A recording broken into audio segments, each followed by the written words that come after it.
नमस्कार, आप सभी का स्वागत डीडी न्यूज़ पर। मैं हूं मुकुल शर्मा। नए रंग नए रूप में आप देख रहे हैं डीडी न्यूज़ को, क्योंकि ये एक ऐसा चैनल जो कि आपके भरोसे के साथ लगातार आगे बढ़ रहा है। और आज के दिन की अगर बात की जाए, बहुत कुछ नया आपको नजर आ रहा होगा, लेकिन खबरों की दुनिया में क्या कुछ नया है, इसके लिए नजर डालते हैं हेडलाइंस पर।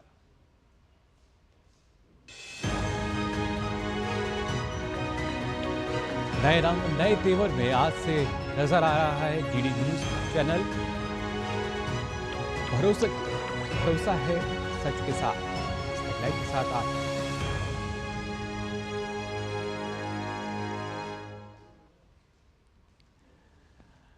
बिहार के गया में प्रधानमंत्री नरेंद्र मोदी ने ठोकी ताल, कहा 4 जून को एक बार फिर मोदी सरकार एनडीए 400 पार।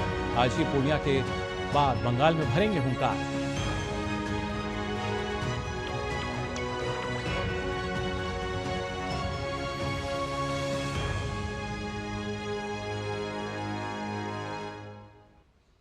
चौबीस की चुनौती में बीजेपी का धुआंधार प्रचार जारी। जेपी नड्डा आज तमिलनाडु में रोड शो पर निकलेंगे, तो वहीं अमित शाह जम्मू, उत्तराखंड और मध्य प्रदेश में करेंगे चुनाव प्रचार।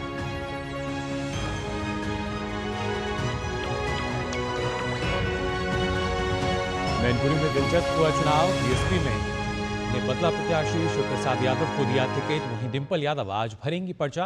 कांग्रेस का पूर्वोत्तर पर फोकस।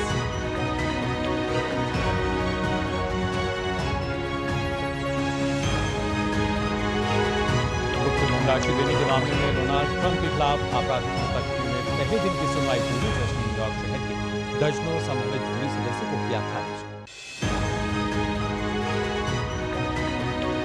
चैत्र नवरात्रि की महाअष्टमी पर मंदिरों में गूंज रहे हैं मां दुर्गा जयकारे। महागौरी की पूजा के लिए उमड़े श्रद्धालु।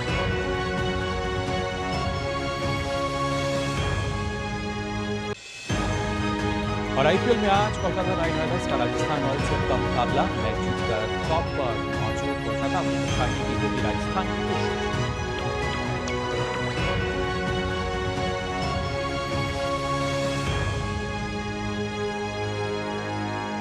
और आइए बुलेटिन की शुरुआत करते हैं 24 की चुनौती के साथ।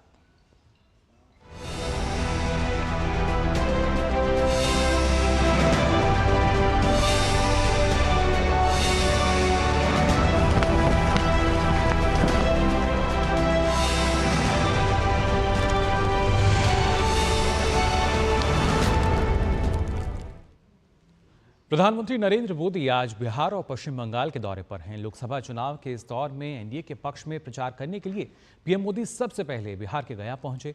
गया में प्रधानमंत्री नरेंद्र मोदी ने कहा कि 4 जून को एक बार फिर मोदी सरकार बनेगी और एनडीए 400 का आंकड़ा पार करेगी।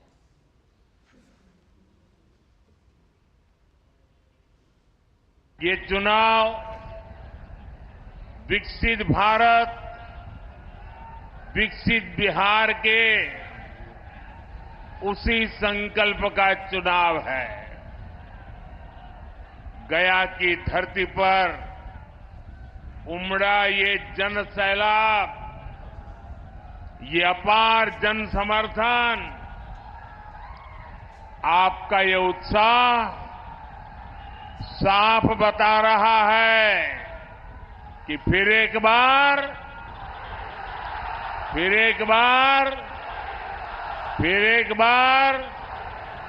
4 जून 4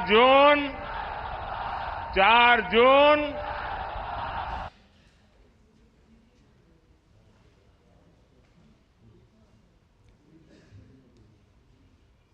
गौरतलब है कि गया संसदीय क्षेत्र से एनडीए के उम्मीदवार जीतन राम मांझी चुनाव लड़ रहे हैं। उनका मुकाबला आरजेडी के कुमार सर्वजीत से हो रहा है। जीतन राम मांझी हिंदुस्तानी आवाम मोर्चा के अध्यक्ष हैं और उनकी पार्टी को एनडीए से एक सीट मिली है। गया के बाद प्रधानमंत्री पूर्णिया में रैली करेंगे। बिहार में विपक्षी दलों के बीच सीटों के बंटवारे के बाद से ही ये सीट सुर्खियों में बनी हुई है। यहां से पूर्व सांसद पप्पू यादव ने निर्दलीय उम्मीदवार के तौर पर अपना नामांकन किया है। वहीं आरजेडी से बीमा भारती और एनडीए से जेडीयू के मौजूदा सांसद संतोष कुशवाहा यहां से उम्मीदवार हैं।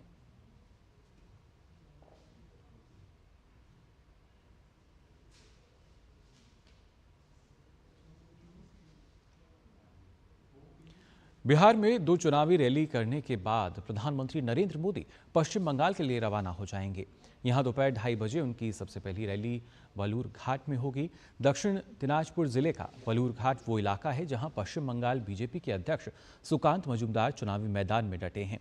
इसके बाद रायगंज में पीएम की चुनावी सभा होगी। वहां पहले चरण के मतदान से पहले उत्तर बंगाल में तृणमूल नेता ममता बनर्जी की सभाएं भी हो रही हैं। ममता के साथ तृणमूल के दूसरे नंबर के नेता अभिषेक बनर्जी भी उत्तर बंगाल के दौरे में व्यस्त हैं।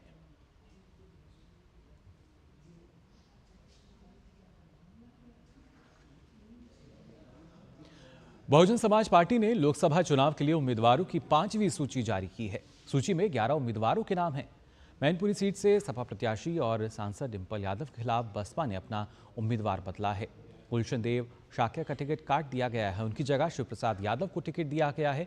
जौनपुर से पूर्व सांसद धनंजय सिंह की पत्नी शिकला सिंह को टिकट दिया गया है, जबकि बदायूं से मुस्लिम खां, बरेली से छोटेलाल गंगवार को मैदान में उतारा गया है। सुल्तानपुर से उदराज वर्मा और फर्रुखाबाद सीट से क्रांति पांडे को टिकट मिला है।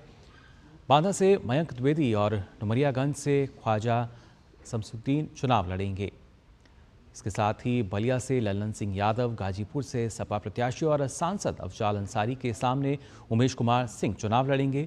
वाराणसी सीट से पीएम मोदी के सामने अतहर जमाल लारी को उतारा गया है।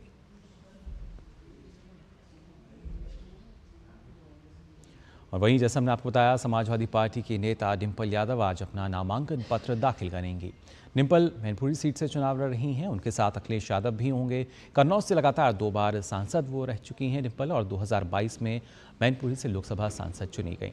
2022 में मुलायम सिंह यादव के निधन के कारण मैनपुरी लोकसभा सीट रिक्त हुई, जिसके कारण वहां उपचुनाव हुआ और समाजवादी पार्टी ने मुलायम सिंह की विरासत को बचाने और आगे बढ़ाने के लिए डिंपल यादव को प्रत्याशी बनाया था। वहीं दूसरी ओर बीजेपी भी इस बार मैनपुरी का खिलाफ तय करने के लिए नए दाव खेल रही है। बीजेपी ने यहां से जयवीर सिंह को मैदान में उतारा है।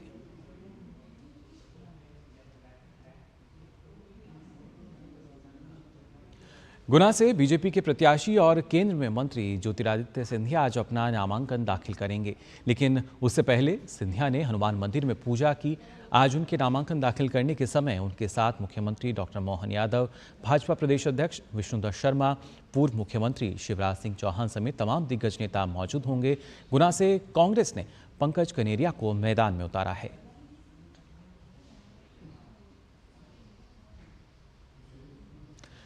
चेन्नई में तमिलनाडु के मुख्यमंत्री एम.के. स्टालिन ने लोकसभा चुनाव 2024 से पहले डोर टू डोर जनसंपर्क अभियान चलाया। इस दौरान मुख्यमंत्री एम.के. स्टालिन ने लोगों से मुलाकात की।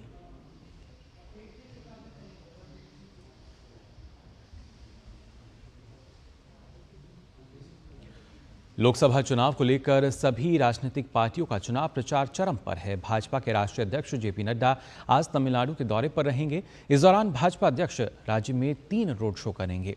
नड्डा रामनाथपुरम में पहला रोड शो करेंगे। वहीं भाजपा अध्यक्ष का दूसरा रोड शो तेनकाशी में होगा, जबकि तीसरा और अंतिम रोड शो पेरम्बलूर में होगा। तमिलनाडु में 19 अप्रैल को यानी पहले चरण में मतदान होना है।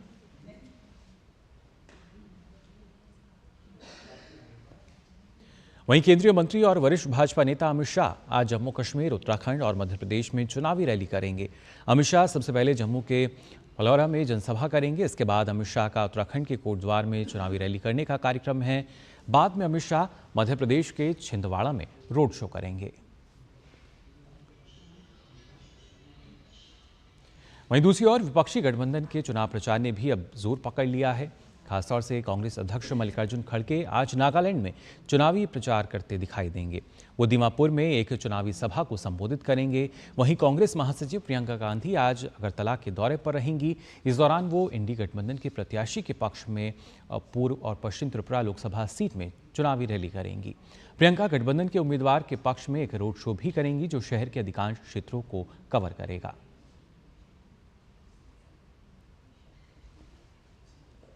लोकसभा चुनाव के पहले चरण के मतदान की उल्टी गिनती शुरू हो चुकी है। चुनाव से जुड़े अधिकारी इसके लिए तैयारियों में जुटे हैं।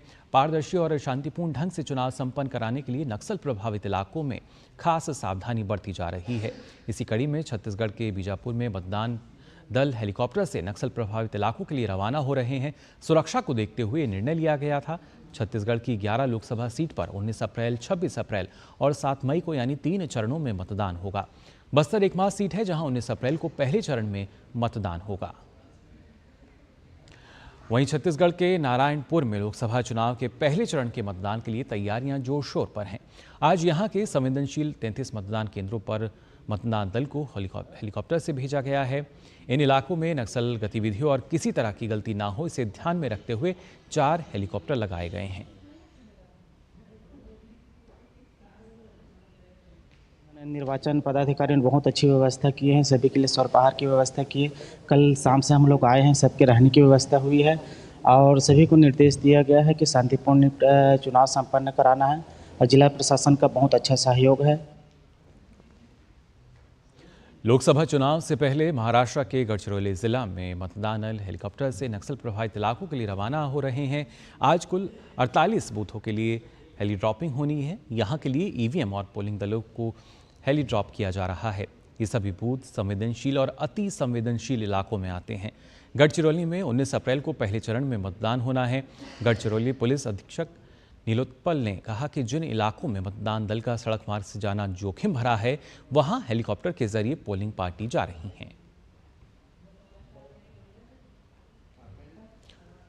कल हमारे पास 6 MI-17 के हेलीकॉप्टर्स इंडियन एयरफोर्स के आए थे और आज से उन्होंने हेली ड्रॉपिंग शुरू की है। तो आज कुछ 48 बूथ की हेली ड्रॉपिंग होनी है, जहां पे 48 बूथ्स के ईवीएम और पोलिंग पार्टीज को हेलीकॉप्टर से ड्रॉप किया जा रहा है।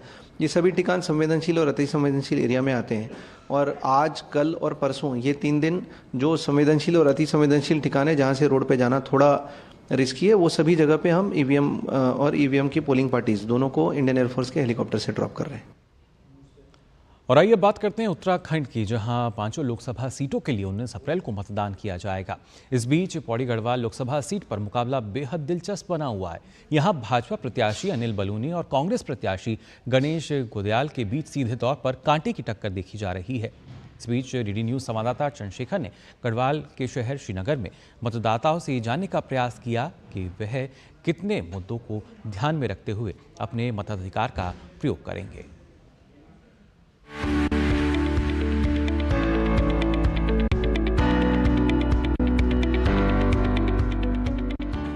इस वक्त में हम गढ़वाल के सबसे महत्वपूर्ण शहर श्रीनगर में खड़े हुए हैं और ये 4 धाम यात्रा मार्ग से भी जुड़ा हुआ है। अगर आपको बद्रीनाथ और केदारनाथ जाना है तो आपको इसी रास्ते का प्रयोग करना होगा। इस चलते यहाँ पर तमाम जो होटल, रेस्टोरेंट, व्यवसाय भी यहाँ पर हैं और इसके साथ साथ यहाँ पर सेंट्रल यूनिवर्सिटी है, NIT है और तमाम केंद्रीय शिक्षण और प्रशिक्षण संस्थान यहाँ पर जुड़े हुए हैं। तो युवाओं का भी एक बड़ा जमावड़ा यहाँ पर देखने को मिलता है। तो यहाँ पर हम चलेंगे और लोगों से पूछेंगे कि उनकी राय क्या है। ये है देश का चुनाव और देश का चुनाव एक व्यापक स्तर पर सोचना पड़ेगा। कभी कभी छोटी छोटी बातों को दरकिनार किया जाना भी ज़रूरी है। मैं ये नहीं कहता कि इस सारे मुद्दों को बिल्कुल ख़त्म कर दिया जाए, लेकिन जब देश की बात होती है तो एक व्यापक स्तर पर सोच बढ़ानी चाहिए आदमी को। अब विकास का मुद्दा तो है, ये भी कई मुद्दे हैं। अब ये जब ये भाजपा सरकार आएगी तभी जाके सब होगा। अब बढ़िया रेलवे लाइन आ ही रही है यहाँ पे, जो कभी नया नहीं थी वो आ रही है। अब पार्टी बेबड़ी तो अपनी तरफ से सभी जोर मार रहे हैं। अब कांग्रेस वाले भी लगे हैं, BJP वाले भी लगे हैं और ये छुटपुट जो हैं ये भी लगे हुए हैं। हम तो चाह रहे हैं कि विकास हो, कुछ हो। सड़कों का मामला सारा ऐसे ही है, जाम देखो सारे वैसे ही है। सब जितनी जगह मतलब कूड़ेदान देखो, कूड़ों का इतना बुरा हालत है। अब होना तो ये चाहिए कि अच्छा विकास हो, अच्छा काम हो, अच्छा वो है जैसे भी मतलब मोदी जी कह रहे हैं तो अच्छा, तो बीच में दलाली ना हो, मैंने साफ सुथरा काम हो। और रोजगार दो ही ज़्यादा दिक्कत है यहाँ पे। बाकी डेवलपमेंट तो ठीक है, जो पहले से आया था पहले से चल ही रहा है। नियमित जो चल रहा है वैसे चल रहा है। कोई विकास पहले भी ऐसे चल रहा था, वैसे ही हिसाब से अभी भी चल ही रहा है। थोड़ा सुविधा तो मिली है नहीं, रोड से सड़क मिलने से तो सुविधा मिली, लेकिन आगे तो इतनी अच्छी सड़क मिली नहीं, कुछ पूरा कंप्लीट नहीं हुआ अभी नहीं। जितनी हो सके हम अपॉर्चुनिटीज़ मिले आगे बढ़ने की और रोजगार के साधन आए आगे, जो है पेपर लीक ना हो। सबसे मेन तो यही है कि जो उत्तराखंड में पेपर लीक होते रहते हैं ये ना हो और भ्रष्टाचार कम हो जाए, बस यही है। हमने आपको श्रीनगर के लोगों की राय बताई और जब 19 तारीख को ये इन सियासी दलों की किस्मत का फैसला करेंगे, इन प्रत्याशियों की किस्मत का फैसला करेंगे, तो क्या मुद्दे इनके दिमाग में रहने वाले हैं वोटर्स के, वो हमने आपको दिखाया और तमाम मुद्दे उनके दिमाग में घूम रहे हैं, जिसको देखते हुए वो एक बेहतर विकल्प चुनेंगे। कैमरामैन मोर मुकुट शर्मा के साथ चंद्रशेखर, डीडी न्यूज़, श्रीनगर। वहीं भाजपा के राष्ट्रीय महासचिव वरुण सिंह ने लोकसभा चुनाव की तैयारियों के मद्देनजर काशी में डीडी न्यूज़ के खास बातचीत में बताया कि वाराणसी से तीसरी बार मोदी जी रिकॉर्ड मतों से जीतेंगे और पूरे देश में भी भाजपा रिकॉर्ड बनाएगी। पहले तो 19 अप्रैल कुछ ही दिन रह गया, जो पहले चरण का चुनाव होगा, उस पर आप लोगों को क्या उम्मीद है? देखिए, पूरे देश भर में मोदी में है। मैं पश्चिम में गया, उसके साथ साउथ में भी गया हूँ, कई राज्यों में गया भी, केवल मोदी में ही है। और सबको लगता है कि उनका कल्याण करने का काम मोदी जी ने किया। गरीबों को अनाज देने का काम, उनको बिजली देने का काम, उनको गैस देने का काम, उनको पीने का पानी देने का, उनको स्वास्थ्य सुविधा देने का काम, उनको मकान देने का काम अगर कोई किया है तो प्रधानमंत्री नरेंद्र मोदी जी, उनकी सरकार ने किया। 6 दशक तो कांग्रेस के विपक्ष के लोगों ने कुछ काम किया नहीं, या उन गरीबों के, किसानों के, शोषितों के, वंचितों के जीवन में परिवर्तन लाने का कोई काम किया है तो अनेकों योजनाओं के माध्यम से मोदी सरकार ने। काशी से क्या विकास का मैसेज देना चाहेंगे? काशी का रोल मॉडल हो सकता है? या तो काशी के लोगों को, हम सब लोगों का सौभाग्य है कि प्रधानमंत्री मोदी जी यहाँ तीसरी बार यहाँ से चुनाव लड़ रहे हैं और ये तीसरी बार ऐतिहासिक रूप से यहाँ विजय श्री हासिल होने वाली है और तीसरी बार ही देश का रिकॉर्ड टूटने वाला है। अब की बार 400 पार काशी में भी रिकॉर्ड टूटेगा और देश का इतिहास भी, जो सीटें हैं अब की सारे सीटों का ध्वस्त तोड़ते हुए हम जीतेंगे। और जब प्रधानमंत्री जी यहाँ का नेतृत्व कर रहे हैं तो यहाँ के लोगों का, यह सब लोगों का सौभाग्य है कि ऐसे प्रधानमंत्री जी केवल काशी का ही नहीं बल्कि देश का ही नहीं बल्कि विश्व का नेतृत्व कर रहे हैं। यहाँ हम सब बड़े ही प्रफुल्लित हैं, खुश हैं प्रधानमंत्री मोदी जी के यहाँ चुनाव लड़ने से। काशी से ऐतिहासिक मतों से प्रधानमंत्री विजयी होंगे और जो रिकॉर्ड है अब तक का भाजपा का वह भी टूटेगा, तीसरी बार 400 पार। कैमरा पर्सन मनीष सिंह के साथ doctor Harkesh Bahadur Singh Gautam, DD news, Varanasi. आगामी लोकसभा चुनाव से पहले सियासी दलों के नेता मतदाताओं को रिझाने की हर मुमकिन कोशिश में जुटे हुए हैं। इसी कड़ी में भाजपा के लिए प्रचार कर रहे विदेश मंत्री एस जयशंकर ने कहा कि देश को आने वाले वर्षों में मजबूत, अनुभवी और वैश्विक समझ वाले नेता की आवश्यकता है। ये बहुत ज़रूरी है कि हमारे पास एक बहुमत वाली सरकार हो जो साहसिक कदम उठाना जारी रखे, जो बड़ा सोचने में सक्षम हो, जो योजनाओं के जरिए गरीबों की आकांक्षाओं को पूरा करने में सक्षम हो और युवाओं की उम्मीदों को भी पूरा करे ताकि हम पीछे ना रहें।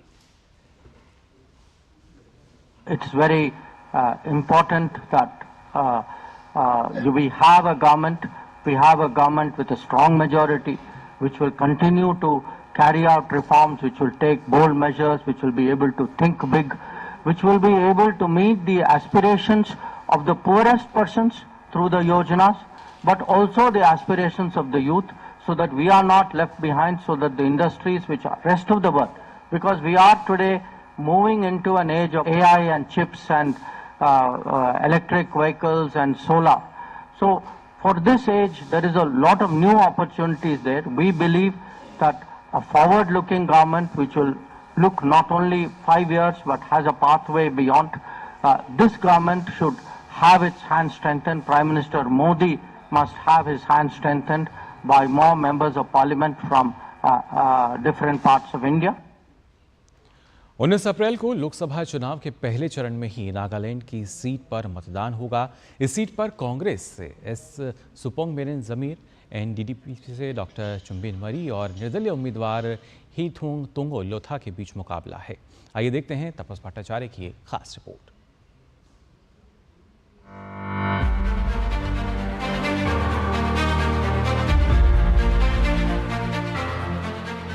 पूर्वोत्तर भारत में स्थित नागालैंड में लोकसभा की एकमात्र सीट है।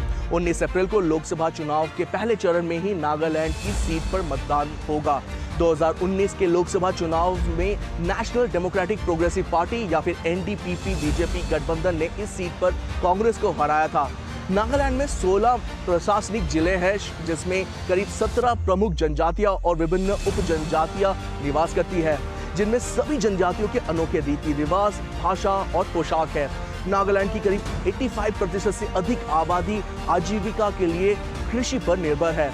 राज्य में कुल 13,17,536 मतदाता है, जिसमें से 19,000 से ज्यादा पहली बार मतदान करेंगे, जहां महिला मतदाता की संख्या पुरुष मतदाताओं से अधिक है।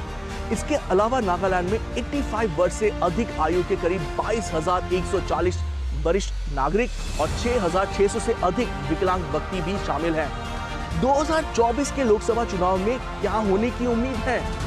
नागालैंड में आगामी 2024 लोकसभा चुनाव में एकमात्र संसदीय सीट पर त्रिकोणीय मुकाबले की उम्मीद है। इस सीट पर कांग्रेस के एस सुपोंग मोरेंग जमीर, एनडीपीपी के डॉक्टर चुनबेंग मोरी और निर्दलीय उम्मीदवार हेतुंग तुंगे लोथा के बीच मुकाबला है।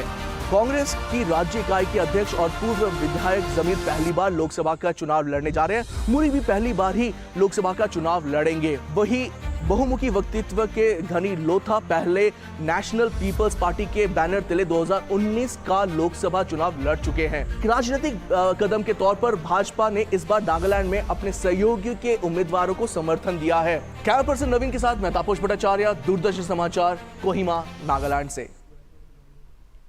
वहीं पीएम मोदी के बालूरघाट दौरे पर बीजेपी उम्मीदवार सुकांत मजूमदार ने कहा है कि पीएम एक सीट पर सभा करते हैं, लेकिन उसका असर बहुत सारी सीटों पर पड़ता है।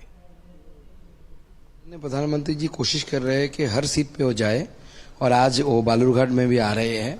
ये हमारे लिए बहुत बड़ी बात है। लाखों की संख्या में, लाखों से भी ज्यादा तादाद में लोग आएंगे और हम जगह नहीं दे पाएंगे। जो स्थिति होने वाला है आज, एक अपूर्व दृश्य, बृहंगम दृश्य बोला जाता है, वो आज सबके सामने आने वाला है।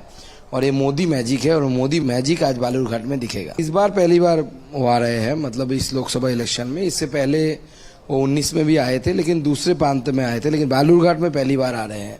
तो इसमें लोगों में बहुत उत्साह है। दूसरे सब डिवीजन में इससे पहले आए थे। तो आदरणीय प्रधानमंत्री जी आने से तो सीट और भी बढ़ता है। एक सीट में आते हैं, लेकिन उसका इफेक्ट बहुत सारे सीटों में पड़ता है। वहीं सिक्किम में लोकसभा और विधानसभा चुनाव के लिए चुनाव प्रचार जोरों पर है। सत्तारूढ़ सिक्किम क्रांतिकारी मोर्चा और विपक्षी दल सिक्किम डेमोक्रेटिक फ्रंट, भाजपा और कांग्रेस समेत सिटीजन एक्शन पार्टी जैसे नए दल मतदाताओं को अपने पक्ष में करने में लगे हुए हैं। सिक्किम में 19 अप्रैल को पहले चरण में लोकसभा की 1 सीट और विधानसभा की सभी 32 सीटों पर मतदान होगा। यालशिंग में सत्तारूढ़ सिक्किम क्रांतिकारी मोर्चा ने चुनावी रैली की। पेचरेक डंडा से पेरमेक बाजार तक एसकेएम ने रैली निकाली।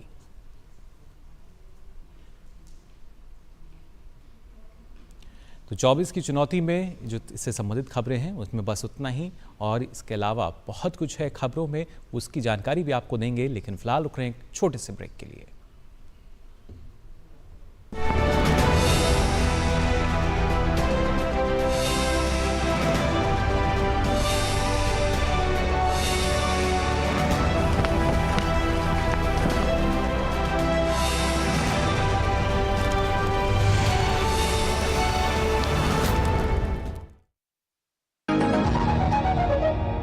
पता है, इन्वेस्टर्स के लिए एक इन्वेस्टर प्रोटेक्शन फंड होता है, IPF। लेकिन अगर तुम्हारा ट्रेड एक्सचेंज पर एग्जीक्यूट नहीं हुआ या फिर कोई गारंटीड रिटर्न्स वाली स्कीम है, तो ये IPF आपकी मदद नहीं कर सकता है।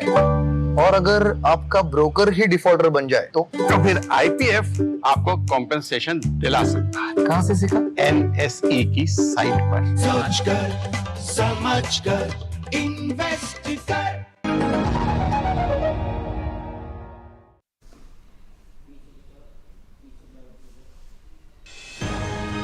ब्रेक के बाद आप सभी का एक बार फिर स्वागत टीवी न्यूज पर। आपको बता दें, खबरों का सिलसिला लगातार जारी है। खबरों में आगे बढ़ते हैं। सुप्रीम कोर्ट में ईवीएम के साथ वीवीपैट मशीन की पर्चियों के 100% मिलान के मामले में आज सुनवाई करेगा।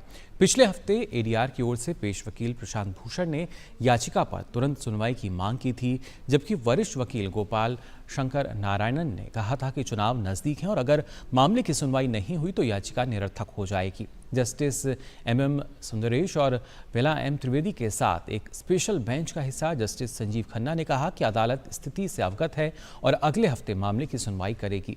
पिछले साल 17 जुलाई को शीर्ष अदालत ने एडीआर द्वारा दायर एक याचिका पर चुनाव आयोग से जवाब मांगा था।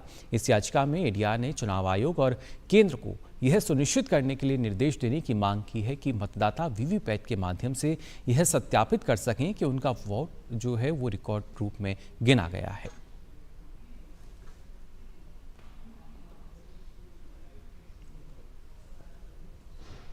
और वहीं मध्य प्रदेश के धार की ऐतिहासिक भोजशाला में भारतीय पुरातत्व सर्वेक्षण का सर्वे आज 26वें दिन भी जारी है। एएसआई की टीम आज सुबह भोजशाला पहुंची। भोजशाला में आधुनिक उपकरण की मदद से जमीन के भीतर का बारीकी से परीक्षण किया जा रहा है।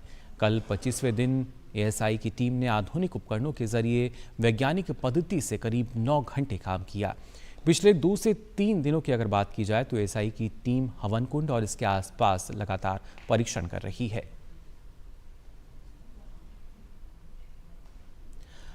अंतर एजेंसी अंतरिक्ष मलबा समन्वय समिति की 42वीं वार्षिक बैठक का आयोजन बेंगलुरु में किया जा रहा है।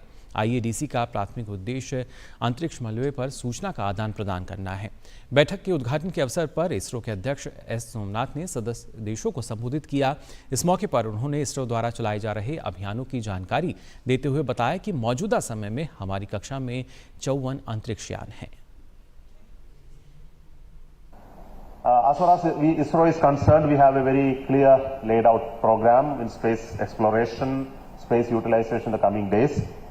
Currently, we have 54 spacecrafts in orbit, plus there are non-functional objects.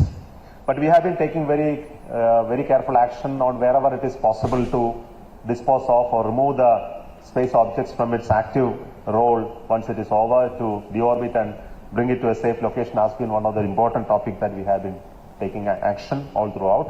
I think recently some of the announcements of deorbiting of the objects possibly would have come to note of.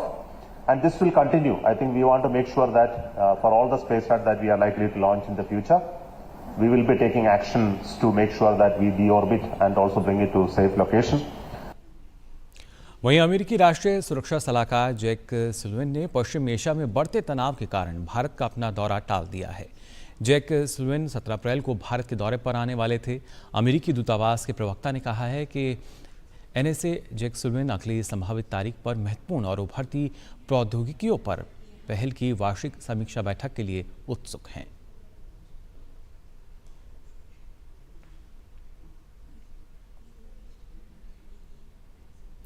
और बात नवरात्रि की, चैत नवरात्रि की आज महाअष्टमी है। आज के दिन मां दुर्गा के 8वें स्वरूप महागौरी की पूजा अर्चना का विधान है।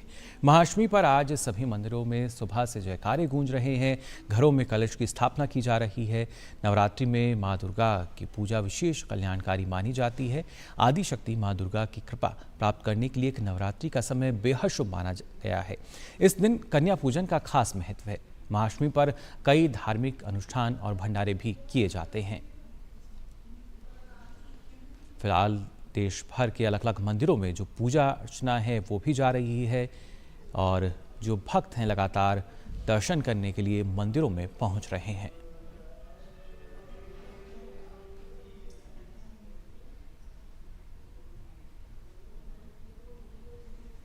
और आइए बात करते हैं अयोध्या नगरी की। जी हां, अयोध्या धाम के सबसे बड़े पर्व रामनवमी की संपूर्ण तैयारियां पूरी कर ली गई हैं। भगवान श्री राम के नए मंदिर प्रांगण को आकर्षक अगर बात की जाए तो यहाँ से सुसज्जित कर लिया गया है। श्री राम लला के नए वस्त्र, पीताम्बर वस्त्र और भगवान के 56 भोग की व्यवस्था की जा चुकी है। भक्तों की भारी भीड़ को देखते हुए इस बार श्री राम लला के 19 से 20 घंटे तक लगातार अपने भव्य रूप में वो दर्शन देंगे। अयोध्या धाम में संवाददाता अजय मिश्रा ने श्री राम लला के मुख्य आचार्य सत्येंद्र दास जी से तैयारियों के बारे में जाना। श्री अयोध्या धाम में रामनवमी का पर्व इस साल और भी उत्साहजनक इसलिए हो चला है क्योंकि करीब 500 वर्षों के बाद नव्य मंदिर में, नव्य प्रांगण में भगवान श्री राम लला पधारे हैं। और कैसे ख़ास है इस बार की रामनवमी का उत्सव। हमारे साथ सत्येंद्र दास जी जो कि मुख्य अर्चक हैं श्री राम लला विराजमान के। बहुत बहुत धन्यवाद सर। गुरुजी, दूरदर्शन नेटवर्क पर इस बार की रामनवमी कैसे अलग है बाकी वर्षों से? आप तो 33 सालों से ज़्यादा भगवान श्री राम की सेवा में। देखिए, पहले अस्थाई मंदिर में रहे, त्रिपाल में रहे, और जिस प्रकार की व्यवस्था होना चाहिए वो नहीं हो पा रही थी, इसलिए भगवान राम अपने भव्य दिव्य मंदिर में विराजमान हो गए हैं। एक तो महत्वपूर्ण यही है। दूसरे, उनकी प्राण प्रतिष्ठा के बाद एक प्रथम रामनवमी है, राम जन्मोत्सव मनाया जा रहा है और बड़े धूमधाम से मनाया जा रहा है।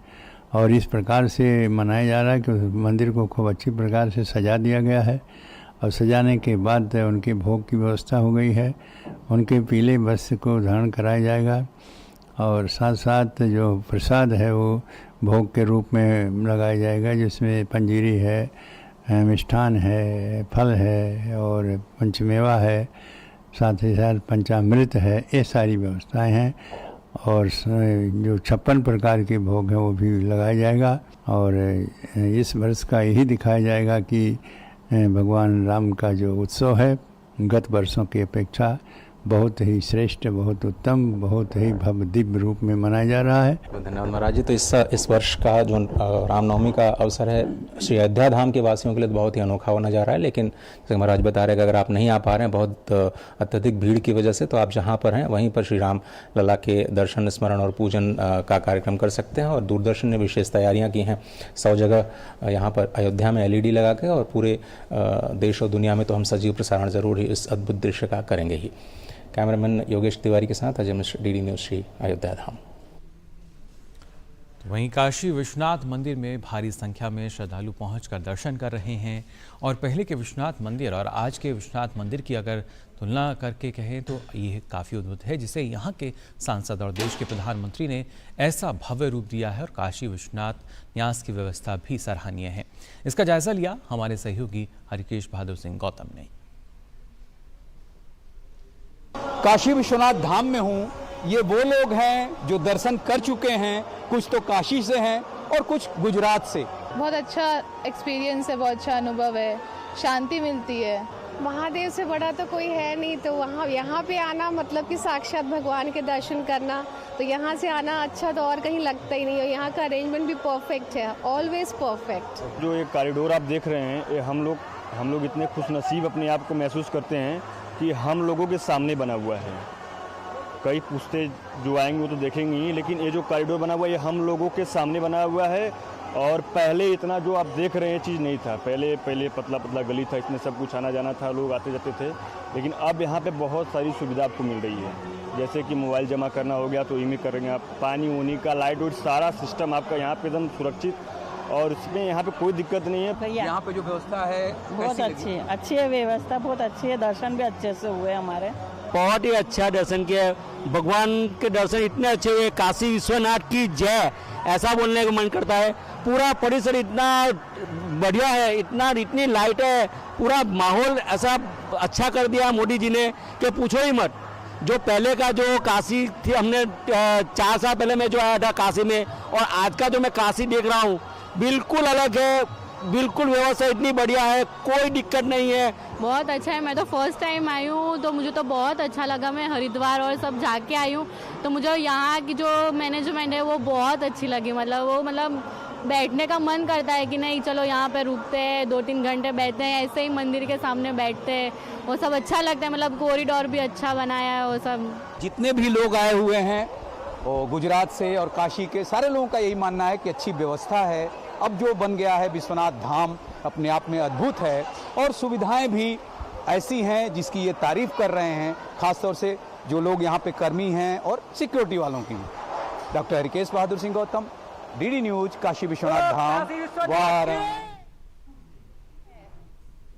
तो जो बदलाव है वो हर और देखा जा रहा है, महसूस भी किया जा रहा है। वहीं भारत की अर्थव्यवस्था मौजूदा समय में दुनिया में सबसे तेज़ गति से बढ़ रही है। ये एक बड़ा बदलाव अर्थव्यवस्था की जब हम बात करते हैं, अर्थव्यवस्था के तेज़ी से बढ़ने की वजह निर्यात है, और सरकार निर्यात को बढ़ाने के लिए कई प्रकार की जो नीतियाँ हैं वो भी सरकार लाई। ऐसे में निर्यात के लिए जो अभी डेटा आया है वो इस बात का प्रमाणित करता है कि कैसे जो भारतीय अर्थव्यवस्था है वो लगातार मजबूत होती जा रही है। वैश्विक स्तर पर तमाम चुनौतियों के बावजूद वित्त वर्ष 2023-24 में देश का कुल निर्यात 776.68 अरब डॉलर का रहा, जो अब तक का सर्वाधिक है। इससे पूर्व के वित्त वर्ष 2022-23 में कुल निर्यात 776.40 अरब डॉलर का था। कुल निर्यात को नए मुकाम तक पहुंचाने में सेवा निर्यात का अहम योगदान रहा। बीते वित्त वर्ष के दौरान सेवा निर्यात 3.5% की बढ़ोतरी के साथ 339.62 अरब डॉलर का रहा, जबकि वस्तु निर्यात में 3.11% की गिरावट दर्ज की गई। इसके बावजूद वस्तु निर्यात में electronics goods, engineering goods, drug, pharma, लौह अयस्क, फैब्रिक, फल सब्जी जैसे उत्पादों के निर्यात का बेहतर प्रदर्शन देखने को मिला। वाणिज्य एवं उद्योग मंत्रालय के ताजा आंकड़ों के मुताबिक गैर पेट्रोलियम, गैर रत्न और आभूषण निर्यात वित्तीय वर्ष 2022-23 में 315.64 अरब डॉलर से 1.45% बढ़कर वित्त वर्ष 2022-23 में 320.21 अरब डॉलर हो गया।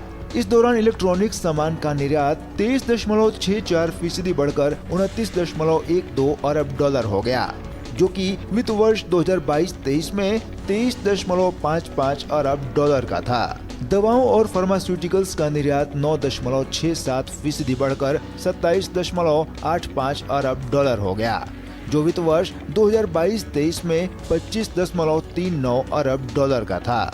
इंजीनियरिंग सामान का निर्यात 2.13% बढ़कर 109.32 अरब डॉलर हो गया, जो 2022-23 में 107.04 अरब डॉलर रहा था। कृषि वस्तुओं के निर्यात में 19.46%, फल और सब्जियों में 13.86%, डेयरी और पोल्ट्री उत्पाद में 12.34%, जबकि मसालों के निर्यात में 12.30% की बढ़ोतरी दर्ज की गई। बीते वित्त वर्ष के दौरान जिन देशों में भारत से निर्यात बढ़ा, उसमें America, UAE, EU, Britain, Singapore, Malaysia, Bangladesh, Netherlands, चीन और जर्मनी शामिल हैं। वाणिज्य मंत्रालय के मुताबिक देश का कुल व्यापार घाटा वित्त वर्ष 2022-23 के 121.62 अरब डॉलर से 35.77% सुधरकर 2023-24 में 78.12 अरब डॉलर रहने का अनुमान है। Bureau report, DD news. और आपको बता दें, इस वक्त एक बड़ी खबर आ रही है। जी हां, इस वक्त की बड़ी खबर, बीजेपी की ओर से एक नई सूची जो है वो जारी की गई है। प्रत्याशियों के नाम का ऐलान किया गया है। तो भाजपा ने लोकसभा चुनाव के लिए अपनी 12वीं सूची जारी कर दी है। इस वक्त की बड़ी खबर आपको हम बता रहे हैं, जहां पर 12वीं सूची जारी की है और इस 12वीं सूची में 7 उम्मीदवारों के नाम शामिल किए गए हैं। बीजेपी ने लोकसभा चुनाव के लिए 12वीं सूची में अब 7 उम्मीदवारों के नाम दिए हैं। इस पर और ज़्यादा जानकारी के लिए रुख कर लेते हैं हमारे संवाददाता शैलेंद्र मिश्रा का। शैलेंद्र, कौन कौन से उम्मीदवार हैं जिनका नाम इसमें शामिल किया गया है? 7 उम्मीदवारों के नाम का ऐलान किया गया। उसमें पश्चिम बंगाल के डायमंड हार्बर से अभिजीत दास के नाम का ऐलान है और पंजाब की 3 लोकसभा सीटें हैं।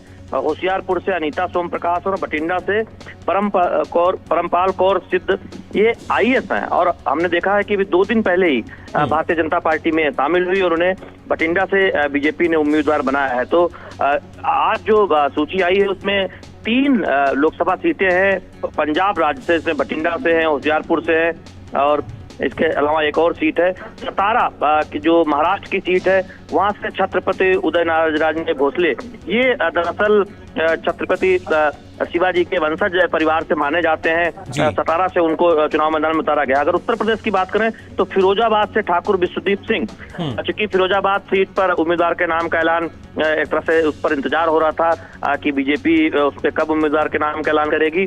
और पूर्वी उत्तर प्रदेश में देवरिया सीट, जहां से बीजेपी के मौजूदा सांसद हैं रमापति राम त्रिपाठी, उनका टिकट काट दिया गया है। उनकी जगह पर शशांक मणि त्रिपाठी, ये पूर्व सांसद के बेटे हैं, युवा चेहरा है, भारतीय जनता पार्टी ने वहां पर युवा चेहरा उतारा है। देवरिया सीट जिस पर सभी की निगाहें थी और संकेत थे कि रमापति राम त्रिपाठी का टिकट इस बार कट जाएगा, यानी उन्हें टिकट नहीं दिया जाएगा, तो वही दिखाई दिया। इसके अलावा आप देखें तो विधानसभा उपचुनाव के लिए भी उत्तर प्रदेश में 3 सीटों पर लखनऊ पूर्व हो या फिर गैसड़ी हो जो बलरामपुर जिले में आती है, इसके साथ ही साथ एक और सीट दुद्धी जो एक सुरक्षित सीट है, वहां पर बीजेपी ने उम्मीदवारों के नाम का ऐलान किया है। गैसड़ी से शैलेश सिंह सैलू हैं, पहले विधायक रह चुके हैं, ओपी श्रीवास्तव हैं लखनऊ पूर्व से। इस तरह से और एक और महत्वपूर्ण बात यह है कि उड़ीसा में हम जानते हैं कि विधानसभा चुनाव होना है और ऐसे में बीजेपी ने उड़ीसा के उम्मीदवारों की, विधानसभा उम्मीदवारों की एक और बड़ी सूची जारी की है। तो आज अब से थोड़ी देर पहले हम देख रहे हैं कि बीजेपी ने तमाम अहम उम्मीदवारों के नाम का ऐलान किया है लोकसभा के लिए जो बची हुई सीटें हैं। इसके बाद आप देखें तो उत्तर प्रदेश में सिर्फ 2 सीटें ऐसी हैं जिस पर बीजेपी के उम्मीदवारों के नाम का ऐलान बाकी है। एक रायबरेली, उस पर बीजेपी ने भी उम्मीदवार का नाम का ऐलान नहीं किया, और दूसरी कैसरगंज, जहां से भी बीजेपी ने अपने उम्मीदवार का नाम का ऐलान नहीं किया। बाकी पूरे के पूरे उत्तर प्रदेश में अगर एनडीए के सहयोगियों के साथ मिला लें तो 80 में से 78 सीटों पर ये तय हो चुका है कि बीजेपी या एनडीए से कौन चुनाव लड़ने जा रहा है। तो ये बहुत महत्वपूर्ण सूची है। इसमें हम देख रहे हैं कि 7 लोकसभा उम्मीदवारों का ऐलान किया गया, जिसमें 3 पंजाब से हैं और उत्तर प्रदेश से है, और एक पश्चिम बंगाल डायमंड हार्बर की सीट है। जी बिल्कुल शैलेंद्र, क्योंकि जिस तरीके से 3 सूची एक तरीके से देखा जाए जो कि जारी की हैं, ओडिशा के लिए जो चुनाव होने हैं उनके प्रत्याशी हैं, उत्तर प्रदेश के लिए भी, और जो लोकसभा चुनाव की हम बात करें जो 12वीं सूची आई है 7 इसमें खासतौर से शामिल हैं जो प्रत्याशी हैं। डायमंड हार्बर सीट से जो श्री अभिजीत दास जो हैं उनको यहाँ पे शायद मौका दिया गया है। वहाँ पे किस तरीके से पश्चिम बंगाल में, क्योंकि ये चुनौतियाँ अब नजर आ सकती हैं बीजेपी के सामने। ये देखिए, बीजेपी बहुत सोच समझकर पश्चिम बंगाल में उम्मीदवारों के नाम का ऐलान कर रही है, क्योंकि पार्टी को लगता है कि जो मौजूदा लोकसभा सीट संख्या है बीजेपी के, उसको कम से कम उसमें आधा दर्जन सीटों का इजाफा बीजेपी कर सकती है। यानी 25 से ज्यादा सीटें, 30 तक सीटें बीजेपी जीतने का लक्ष्य एक तरह से है। इसलिए हम देख रहे हैं कि कई दमदार चेहरे चुनाव मैदान में उतारे गए हैं।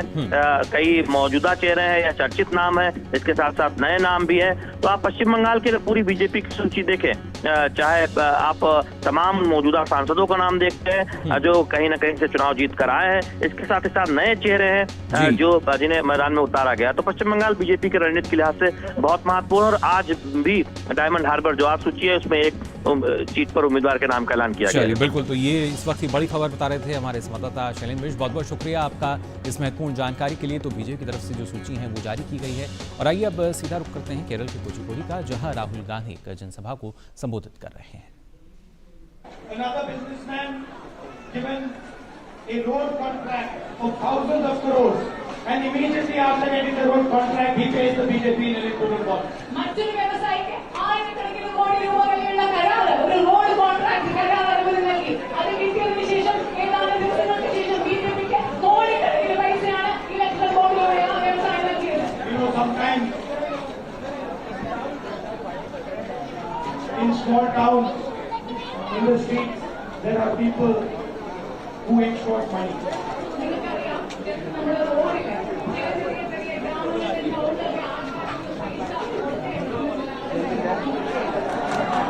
They will threaten somebody and they'll say, give me money.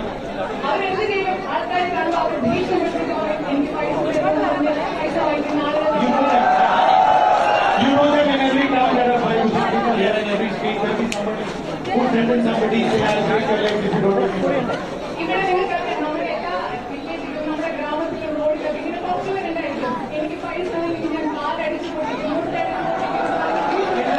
In the street is called extortion.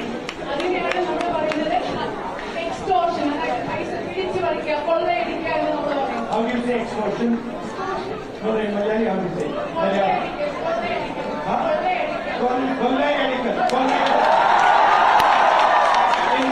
In Malayalam, you say kodai elikal. Modi calls it electoral bond. മലയാളത്തില് നമ്മൾ കൊള്ളയടിക്കൽ എന്ന് പറയുന്ന കാര്യത്തിനെയാണ് Narendra Modi electoral bond. What the common thief is doing on the street, the Prime Minister is doing at an international level. നിങ്ങൾക്കറിയാമോ, നമ്മുടെ നാട്ടിലെ ഈ റോഡില് സാധാരണ ഒരു മോഷ്ടാവ് നമ്മുടെ നിരത്തുകളിൽ ചെയ്തുകൊണ്ടിരിക്കുന്ന കാര്യമാണ് ഇന്ന് പ്രധാനമന്ത്രി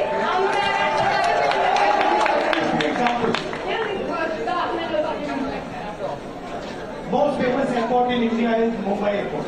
ഇന്ത്യയിലെ ഏറ്റവും പ്രധാനപ്പെട്ട പ്രസിദ്ധമായ എയർപോർട്ട് വിമാനത്താവളം എന്ന് പറയുന്നത് മുംബൈ വിമാനത്താവളമാണ്.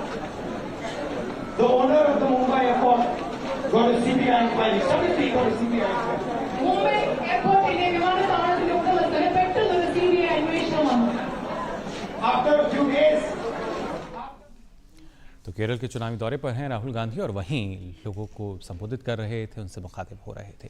अब आइए बुलेटिन में हम आगे बढ़ेंगे और बात करते हैं कारोबार जगत से जुड़ी कुछ और अहम खबरों की भी। आपको बता दें, सरकार ने अक्टूबर में समाप्त होने वाले मौजूदा 2023-24 सीजन में चीनी निर्यात की मंजूरी देने की संभावना से इनकार कर दिया है। भारतीय चीनी मिल संघ ने सरकार से 2023-24 सीजन में 10 लाख टन चीनी के निर्यात की मंजूरी देने का अनुरोध किया था। वर्तमान में चीनी के निर्यात पर अनिश्चित समय तक के लिए प्रतिबंध लगा हुआ है। हालांकि सरकार चीनी मिलों को इस साल एथेनॉल उत्पादन के लिए बी हेवी श्रेणी के शीरा के अतिरिक्त भंडारण का इस्तेमाल करने की अनुमति देने पर विचार कर रही है।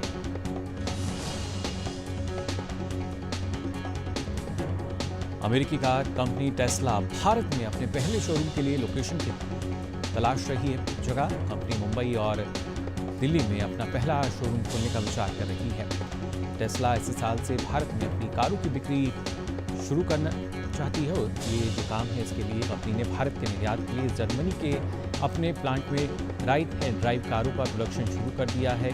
गौरतलब है कि एलन मस्क इसी महीने के अंत में 2 दिन के लिए भारत आ रहे हैं। इस दौरान वे प्रधानमंत्री नरेंद्र मोदी से मुलाकात करेंगे। टाटा पावर देश में इलेक्ट्रिक व्हीकल चार्जिंग इंफ्रास्ट्रक्चर तेजी से बढ़ा रहा है। कंपनी का कहना है कि वह देश की पहली ईवी चार्जिंग सॉल्यूशन प्रोवाइडर है, जिसकी सेवाओं का दायरा देश में 10 करोड़ किलोमीटर तक फैला है। कंपनी का नेटवर्क 530 शहरों और कस्बों में फैला है, जो 86,000 से ज्यादा होम चार्जर और 5300 से ज्यादा पब्लिक, सेमी पब्लिक और फ्री चार्जिंग पॉइंट के साथ 850 बस चार्जिंग स्टेशन उपलब्ध करा रही है। ये charging point highway, hotel, mall, hospital, office और रेजिडेंशियल कॉम्प्लेक्स में लगाए गए हैं। वहीं नेशनल फाइनेंशियल रिपोर्टिंग अथॉरिटी यानी NFRA ने साल 2018 और 19 में रिलायंस कैपिटल के वित्तीय कामकाज का ऑडिट करने वाली कंपनी और 2 ऑडिटर्स पर 4.5 करोड़ रुपए का जुर्माना लगाया है। इन्फ्रा ने इन सभी को प्रोफेशनल मिसकंडक्ट का दोषी पाया है। NFRA का कहना है कि वित्त वर्ष 2018-19 में जब रिलायंस कैपिटल का ऑडिट हुआ था, तो उन्होंने गैर पेशेवर रवैया दिखाते हुए अकाउंटिंग और ऑडिटिंग के मूल सिद्धांत को नजरअंदाज किया था। दूरसंचार कंपनी वोडाफोन इंडिया को 6 से 9 माह में चुनिंदा इलाकों में 5G सेवाएं शुरू करने की उम्मीद है। कंपनी के मुख्य कार्यकारी अक्षय का कहना है कि 5G सेवाओं को शुरू करना जनता से पूंजी जुटाने के उद्देश्य में से एक है। गौरतलब है कि वोडाफोन आइडिया की 2 प्रतिद्वंदी कंपनियां भारती एयरटेल और रिलायंस जियो कई महीने पहले ही 5G सेवाएं पेश कर चुकी हैं। भारतीय सोशल मीडिया प्लेटफॉर्म शेयरचैट का कहना है कि उसने मौजूदा निवेशकों से करीब 407 करोड़ रुपए जुटाए हैं। यह निवेश कन्वर्टिबल डिवेंचर के माध्यम से प्राप्त किया गया है, जिसमें लाइट स्पीड, टेमसेक और एल्केन कैपिटल शामिल है। कंपनी इस पूंजी का उपयोग अपनी एड टारगेटिंग टेक्नोलॉजी को बेहतर बनाने के साथ साथ शेयरचैट लाइव और मौज लाइव पर अपने कंज्यूमर ट्रांजैक्शन बिजनेस का विस्तार करने के लिए करेगी।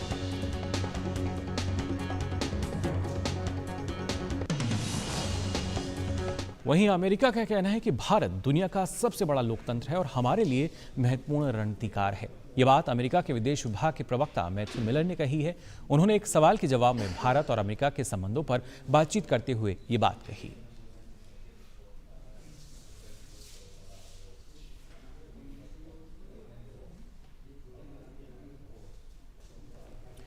वहीं डोनाल्ड ट्रंप आपराधिक मुकदमे का सामना करने वाले पहले पूर्व अमेरिकी राष्ट्रपति बन गए हैं।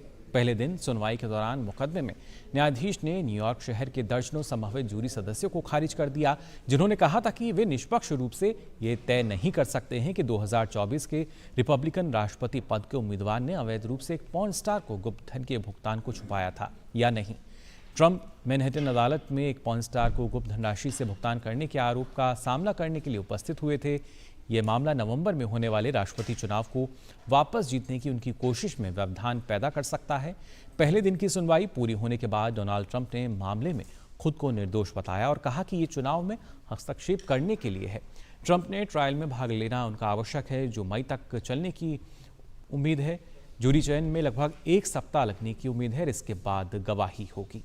वहीं बात करते हैं पाकिस्तान की, जहां भारी बारिश के बाद बाढ़ की जो समस्या है वो नजर आ रही है। बाढ़ की बाद 36 लोगों की मौत हो गई है, जबकि कई लोग घायल हो गए हैं। साथ ही संपत्ति को भी नुकसान पहुंचा है।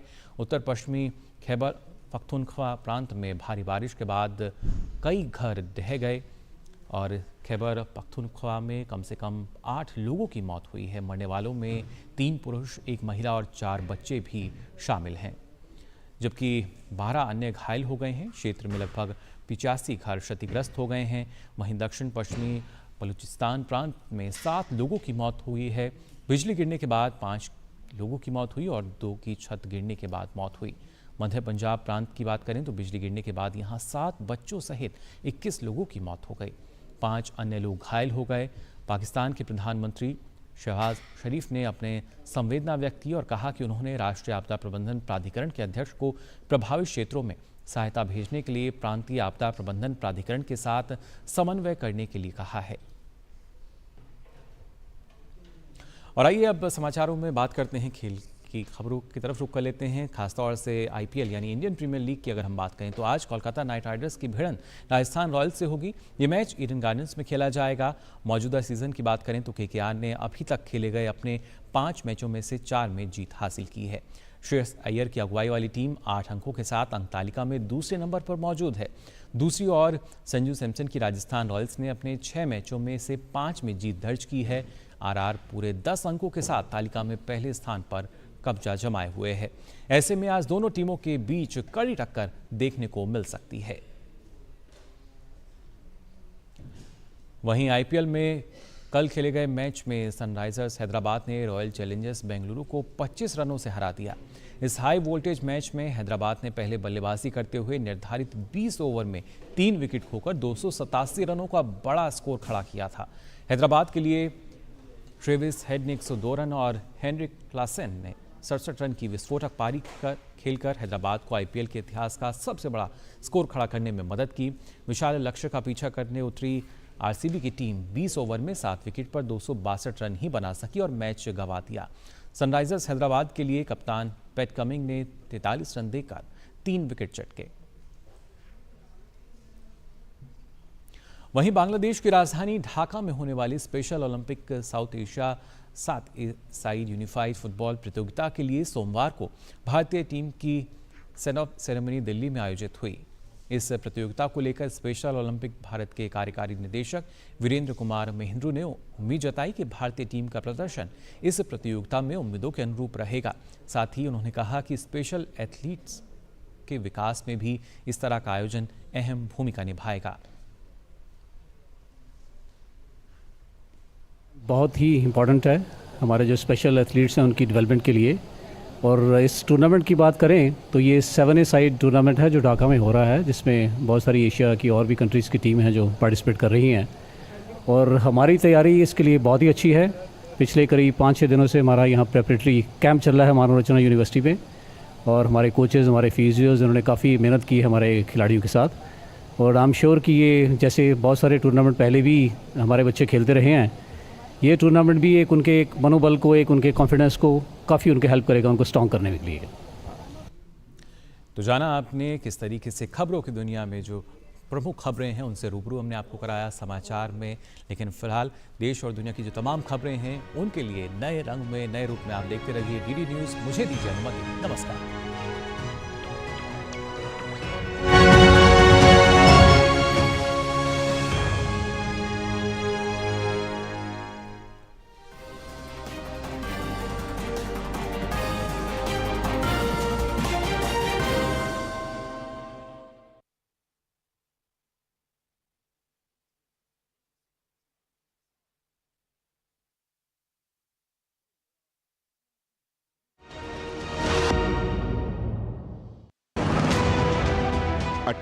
राज्य, 8 केंद्र शासित प्रदेश, एक आम चुनाव, तैयार हो रहा है देश। जम्मू कश्मीर से तमिलनाडु तक, गुजरात से अरुणाचल तक, जानिए हर राज्य की राजनीति का क्या होगा लोकसभा चुनाव पर असर। आम चुनाव 2024 राज्य नीति, सोमवार से शुक्रवार शाम 6:30 बजे सिर्फ डीडी न्यूज़ पर।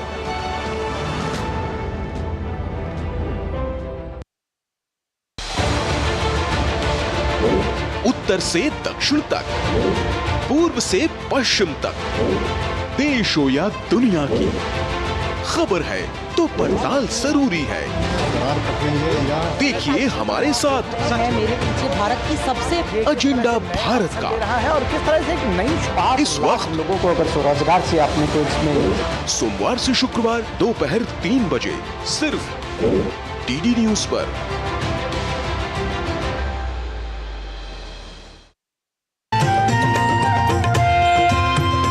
नए दिन की करें शुरुआत भारतीय ज्ञान परंपरा, संस्कृत और स्वास्थ्य के साथ। स्वास्थ्य में उपयोगी आयुष पद्धतियों का विज्ञान, संस्कृति, कला, योग का अद्भुत ज्ञान। देखिए विशेष कार्यक्रम सुप्रभातम सोमवार से शुक्रवार सुबह 7 बजे सिर्फ डीडी न्यूज पर।